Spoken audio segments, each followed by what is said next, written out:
Bismillahirrahmanirrahim. MPLS, masa pengenalan lingkungan sekolah, atau disebut juga MOPD, masa orientasi peserta didik, yang dulu kita kenal dengan MOS, masa orientasi siswa. Materi pembinaan mental agama di sekolah. Pendidikan, dimanapun dan kapanpun, masih dipercaya orang sebagai media ampuh untuk membentuk kepribadian anak ke arah kedewasaan. Pendidikan agama adalah unsur terpenting dalam pendidikan moral dan pembinaan mental. Pendidikan moral yang paling baik sebenarnya terdapat dalam agama, karena nilai-nilai moral yang dapat dipatuhi dengan kesadaran sendiri dan penghayatan tinggi tanpa ada unsur paksaan dari luar datangnya dari keyakinan beragama. Karenanya, keyakinan itu harus dipupuk dan ditanamkan sedari kecil sehingga menjadi bagian tidak terpisahkan dari kepribadian anak sampai ia dewasa. Melihat dari sini, pendidikan agama di sekolah mendapatkan tanggung jawab moral yang tidak sedikit, apalagi jika dikaitkan dengan upaya pembinaan mental remaja. Usia remaja ditandai dengan gejolak kejiwaan yang berimbas pada perkembangan mental dan pemikiran, emosi, kesadaran sosial, pertumbuhan moral, sikap, dan kecenderungan, serta pada akhirnya turut mewarnai sikap keberagamaan yang dianut, yaitu pola ibadah. Pada usia remaja, ditinjau dari aspek ideas and mental growth, kekritisan dalam merangkum pemikiran-pemikiran keagamaan mulai muncul. Kekritisan yang dimaksud bisa berupa kejenuhan atau kebosanan dalam mengikuti uraian-uraian yang disampaikan guru agama di sekolah.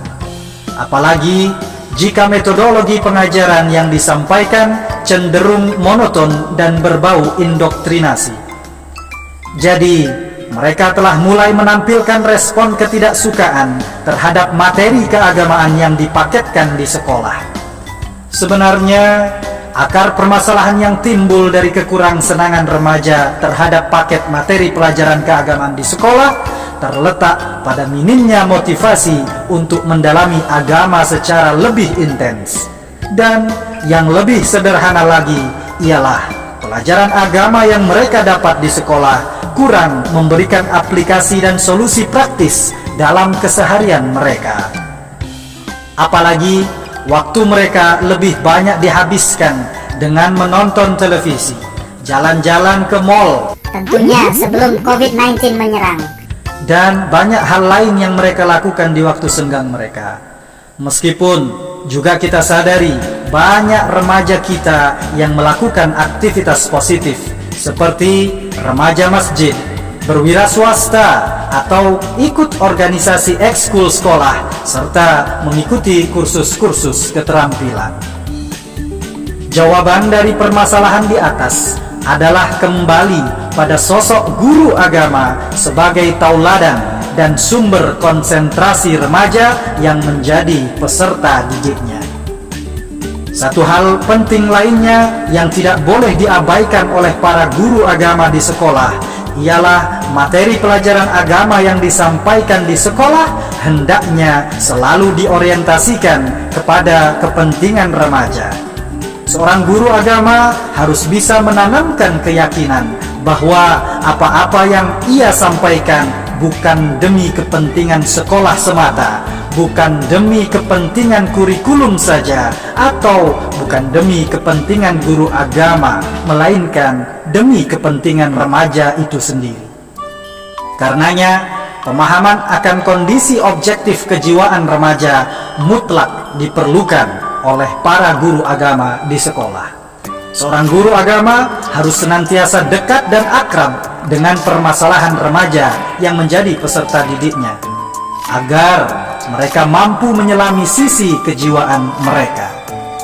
Dan materi pelajaran agama pun harus terkesan akrab dan komunikatif, sehingga otomatis sistem pengajaran yang cenderung monolog, yaitu satu arah, atau indoktriner, atau terkesan sangar, haruslah dihindari, untuk kemudian diganti dengan sistem pengajaran yang lebih menitik beratkan pada penghayatan dan kesadaran dari dalam diri sendiri. Hal ini mungkin saja dilakukan baik dengan mengajak peserta didik bersama-sama mengadakan ritual peribadatan dalam rangka penghayatan makna ibadah, atau mengajak peserta didik terjun langsung ke dalam kehidupan masyarakat kecil sehingga mereka bisa mengamati langsung dan turut merasakan penderitaan yang dialami masyarakat marginal tersebut sebagai upaya menanamkan rasa solidaritas sosial. Jadi, intinya mereka tidak hanya mendengar, mereka tidak hanya mengetahui, dan mereka tidak hanya mempelajari saja, melainkan turut dilibatkan dalam permasalahan yang terdapat dalam materi pengajaran agama di sekolah. Juga teringat satu pesan daripada ulama yang dalam bahasa Arab berbunyi, At-tariqatu ahammu minal maddah, wal mudarrisu ahammu minat tariqah, wa ruhul mudarrisu ahammu minal mudarris nafsih. yang artinya materi pengajaran itu sangatlah penting, tetapi metode penyampaian lebih penting daripada materi pengajaran, dan seorang guru lebih penting daripada metode penyampaian. Tetapi ruh atau jiwa, the soul dari seorang guru, itulah yang terpenting daripada kesemuanya.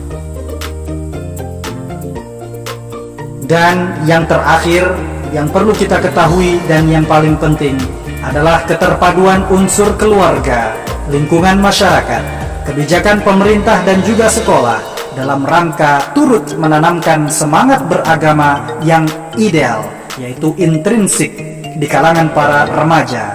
Karena tanpa kerjasama stakeholders terkait atas unsur-unsur yang telah tersebut, pasti mustahil akan tercipta generasi muda, generasi remaja yang berkualitas. Yang terakhir, kita memohon kepada Tuhan Yang Maha Esa, kepada Tuhan Yang Maha Kuasa, agar memberikan kemudahan dalam membersamai pendidikan anak-anak kita. Walhamdulillahi Rabbil Alamin.